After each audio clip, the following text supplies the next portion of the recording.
عملت 4 أو 5 وصفات على القناة للكرنب، ولكن الفيديو ده مهم جدا جدا، احلى فيديو ممكن تنفذه. كل حرف فيه حرفيا المحشي النهاردة مختلف، ريحة وطعم ملوش حل. عملته النهاردة بطريقة جديدة سريعة، ما اخدتش وقت في التقلية بتاعته. يلا هندخل على مقاديرنا، بس قبل ما ابتدي الفيديو كده تحطي اللايك وما تنسيش تصلي على رسول الله. عندي هنا كوباية من الزيت، نزلت بيها في حلة على النار، ولكن انا مش مولعة النار يعني عالية، يدوب حاجة كده شعراية، حاجة بسيطة. نزلت فيها ببصلتين كبار مفرومة في الكبة، مش مقطعاهم تقطيع عشان اقولكوا الفيديو ده مختلف غير اي فيديوهات بتتفرجوا عليها. لازم البصلة في المحشي بالذات لازم تكون متقطعة. انا فرمت البصل هنا ونزلت عليه على طول بقرنين فلفل حامي وكيلو وربع من الطماطم او عصير الطماطم المعصورة يعتبر ومتسبكة، وحطها كانت في الفريزر. نزلت عليهم كده كله مع بعضه، ما تقلتش البصل، حافظت على السكر اللي فيها وما فرهطتش نفسي في الوقفة.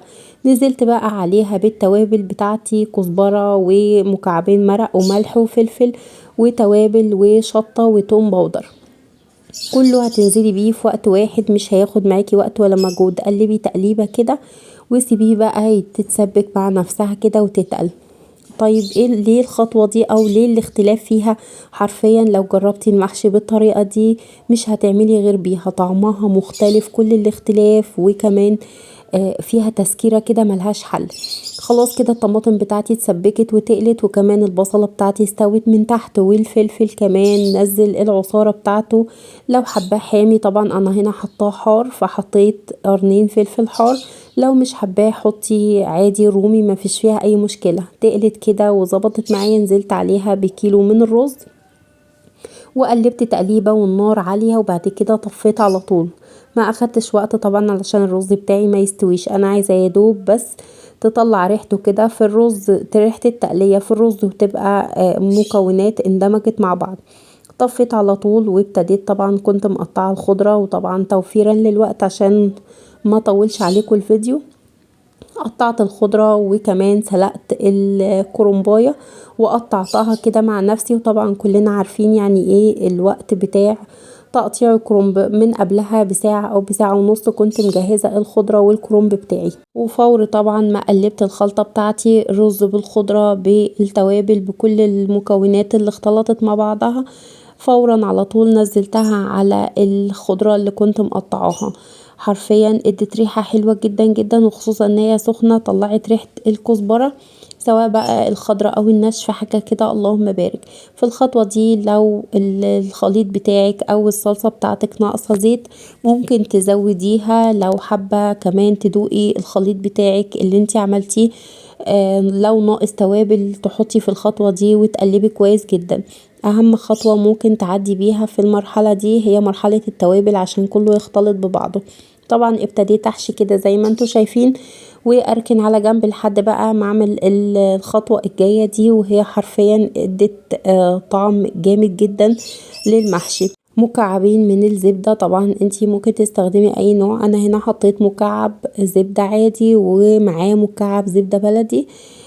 طبعا تبتدي بقى يسيحوا كده مع بعضهم. نزلت فيهم كان عندي نص بطاية، انا كنت سلقاه نص سلقة علشان اخد الشوربة بتاعته، ما خليتهوش يستوي ويكمل سواه في الشوربة. انا هسويه بقى مع المحشي هنا، لاني انا يعتبر اديته نص التسوية، وابتديت اشوحه في معلقتين الزبدة اللي حطيناهم. حتة البطة اتحمرت كويس كده واخدت تشويحة من الجنبين، وهنشيلها من الزبدة اللي عملناها او اللي اتحمرت فيها، وهبتدي احط في نفس القالب بتاعي شرايح بقى بصل او طماطم وفلفل او جزر لو موجود، اي حاجة متاحة عندك.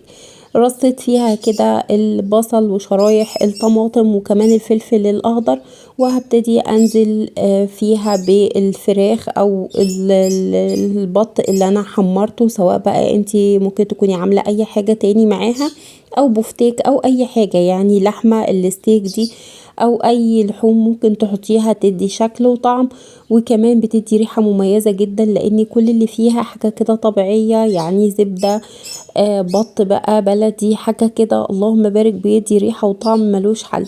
رصة القطع بتاعة البط اللي انا كانت متاحة او موجودة عندي، وابتديت اخد الصوابع بتاعة المحشي زي ما انتوا شايفين وارصها كده رصة. انا بصراحة مش بحب رصة الكرنب، يعني انا بحبه كده شكل عشوائي علشان خاطر يستوي معايا وما يبقاش في نص الحلة مثلا مضغوط او مرصوص كويس، فما يتشربش بالشوربة او يجي في الاخر والاقيه نص سوا او ما استواش اصلا. طبعا ابتديت هنا احط معلقه سمنه بلدي وانزل بالشوربه بتاعتي على الكرنب، وتراعي ان ما تخليش الشوربه توصل لاخر صف، يعني حاولي كده تخليها اقل من الصف الاولاني. يعني ممكن مثلا تحطيها تحت الصف التاني بحاجة بسيطة علشان خاطر ما تدلقش معاكي الشوربة، وكمان الرز ما يعجنش او المحشي يطلع معاكي يفضل يطفطف او يطلع الرز من المحشي.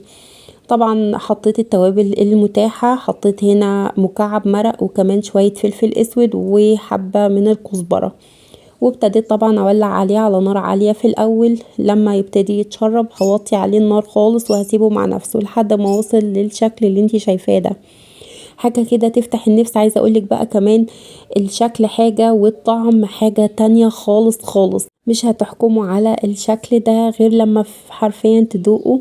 حاجة كده منتهى الجمال، ريحة وطعم ملوش حل. ابتديت بقى هنا اقدمه، ولازم تسيبيه على الاقل خالص 5 دقايق. انا بصراحة استعجلت عليه لاني انا بحب المحشي او كلنا بنحب المحشي وهو سخن، فاستعجلت عليه وهو يدوب طفيت عليه البوتاجاز وابتديت اقدمه على طول. كان شكله بالمنظر اللي انتوا شايفينه ده، حاجة كده منتهى الجمال. البطاية كمان مستوية جدا وريحة المحشي خطيرة. لحد هنا الفيديو بتاعي خلص. عايزاكم تجربوا الوصفة دي وتعملوها نيابة عني، حرفيا هتعجبكم جدا جدا ومش هتبطلوا تعملوا المحشي بالطريقة دي. غير بقى ان القعر اللي من تحت بتاع الحلة ده طالع في البطاية. انا مش بحب البط بس انا بحب ريحة البط في المحشي، بيبقى حاجة كده وهم. غير ان الحرمشة واللون اللي واخده المحشي من الجناب ومن القعر حاجة كده تفتح النفس، طعمة طعامة. عايزاكم تجربوا الوصفة دي. لو وصفتي عجبتكم ما تنسوش تحطوا لايك وتشتركوا في القناة. اشوفكم في فيديوهات جاية كتير بأمر الله ووجودكم معايا. اسيبكم في حفظ الله ورعايته. كان معاكم اسماء. السلام عليكم ورحمة الله وبركاته.